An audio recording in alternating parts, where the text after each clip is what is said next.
बसमा चढ़ के आबे ओ सीठी बसमा सुरत करके झन भुलाबे तू जताबे रानी ओ मोरे गाँव आई के तोला मैं देखत रहे थो रात दिन तोला मैं सोचत रहे थो आई के तोला मैं देखत रहे थो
एकर मधु हवे नाव एकर मधु हवे नाव डीजेला बजाते बने कसमरदा है गाँव एकर कसमरदा है गाँव फूल जैसे नाम एकर मधु हवे नाव एकर मधु हवे नाव डीजेला बजाते बने कसमरदा है गाँव एकर कसमरदा है गाँव छते आबे रानी वो मोरे गाँव सुरत करके झन भुलाबे पूछता बे रानी वो मोरे गाँव आई के तोला मैं देखत रहे थो रात दिन तोला मैं सोचत रहे थो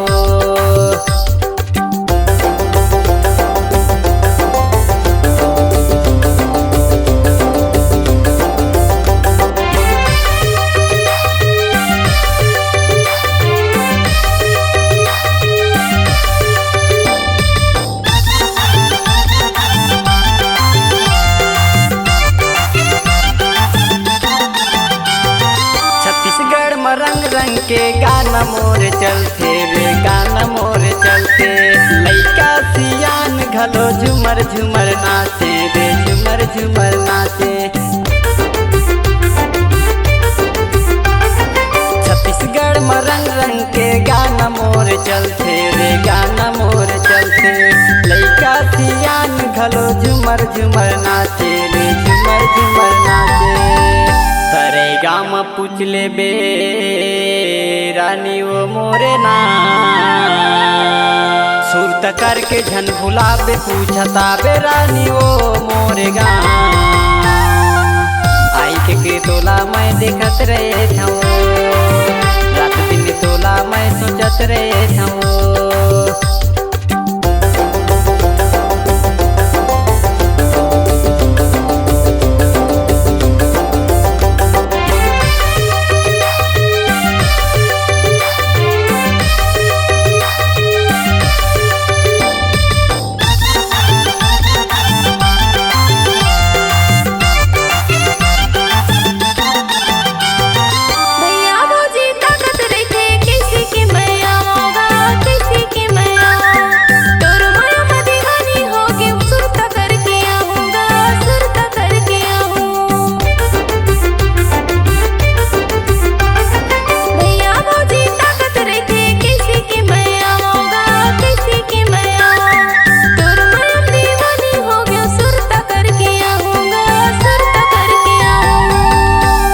छते आबे रानी वो मोरे गाँव सुरत करके झन भुलाबे पूछता बे रानी वो मोरे गाँव आई के तोला मैं देखत रहे थो रात दिन तोला मैं सोचत रहे थो